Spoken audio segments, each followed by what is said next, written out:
প্রিয় শিক্ষার্থী বন্ধুরা, তিনটি সংখ্যার লসাগু নির্ণয় জব পরীক্ষায় এই ম্যাথগুলো বারবারই আসে। তিনটি সংখ্যার লসাগু আমরা কিভাবে নির্ণয় করব দেখুন।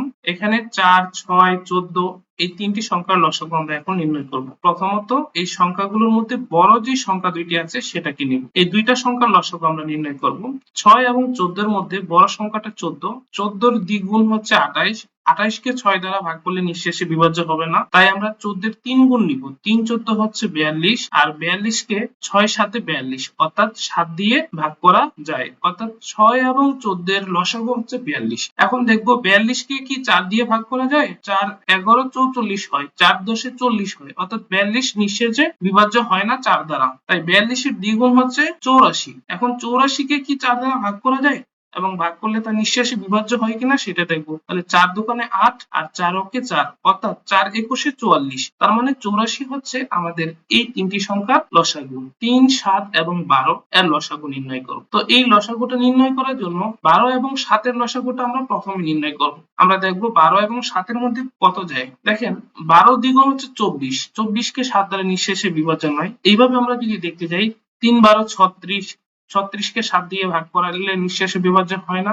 4 12 48, সেটাও হয় না। 5 12 60, সেটাও হয় না। 6 12 72, সেটাকেও 7 দিয়ে যায় না। তাহলে কি হবে? 7 12 হচ্ছে 84। তাহলে এই 84 সংখ্যাটা হচ্ছে কি এই দুইটা লসাগু। এবার এই 84 কে কি 3 দ্বারা ভাগ করা যায়? দেখেন 8 এবং 4 যোগ করলে 12, এই দুইটি অঙ্কের যোগফল 12 কে 3 দ্বারা ভাগ করলে নিঃশেষে বিভাজ্য, অর্থাৎ 84 কে 3 দ্বারা ভাগ করলে ভাগফলটা নিঃশেষে বিভাজ্য হবে। অথবা আমরা এটাকে 3 দ্বারা ভাগ করতে পারি। 3 দোকানে 6, 7 8, অর্থাৎ 2 থাকে, 2 আর 4 24, 24 কে 3 দ্বারা ভাগ করলে 3 8 24 হয়। আচ্ছা, যেহেতু 3 দ্বারা এটাকে ভাগ করা যায় তাহলে 84 হচ্ছে আমাদের লসাগু। প্রিয় বন্ধুরা, এর পরের যে বিষয়টা আছে 4, 6 এবং 14 এর লসাগু নির্ণয়টা আমরা শিখবো। আমরা প্রথমে শর্টকাট এই পদ্ধতিটা শিখবো, তারপরে সাধারণ যে নিয়মটা আমি সেটাও দেখাবো আপনাদেরকে। 14 এবং 6 এর মধ্যে আমরা প্রথমে লসাগু নির্ণয় করাটা শিখবো। এখন 14 কে কি 6 দ্বারা নিঃশেষে বিভাজ্য? যায় না। তাহলে 14 দোকানে 28, 28 কেও 6 দ্বারা নিঃশেষে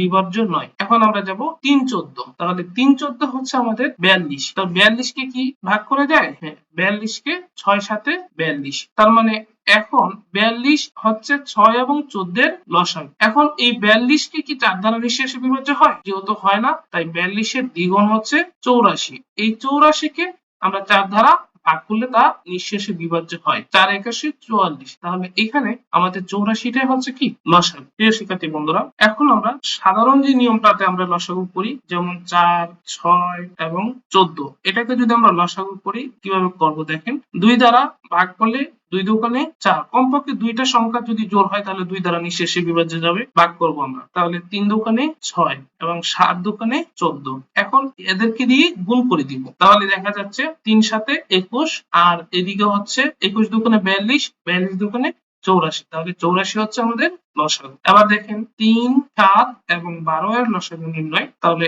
3 দিয়ে যদি আমরা ভাগ করি, 3 ওকে 3, 7 থাকবে, 3 4 এ 12। এবার এদের গুণ করব, যেমন 3 7 হচ্ছে 21, 21 এর সাথে 4 গুণ করব, 4 21 হচ্ছে 84। এবার এখানে দেখেন 4 6 এবং 14 এর লসাগু নির্ণয় করা শিখব।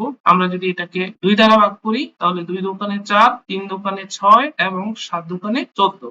এখন আমরা এটাকে গুণ করব, যেমন এখানে 3 7 21 আর এখানে 2 দোকানে 4, 21 এবং 4 গুণ করলে হবে 84। প্রিয় শিক্ষার্থী বন্ধুরা, এখানে লক্ষণীয় বিষয় হচ্ছে যে আমরা দুটো নিয়মেই লসাগু বের করতে পারি। তো চাকরির ক্ষেত্রে অনেক সময় দেখা যাবে যে আমরা যখন শর্টকাট প্রথম মেথডটা ব্যবহার করব তাহলে দ্রুত সেই লসাগুটা বের হয়ে আসবে। প্রিয় শিক্ষার্থী বন্ধুরা, পরবর্তী জবের জন্য ভিডিও দেখার আমন্ত্রণ জানিয়ে আজকের মতো এখানে শেষ করছি। আল্লাহ হাফেজ।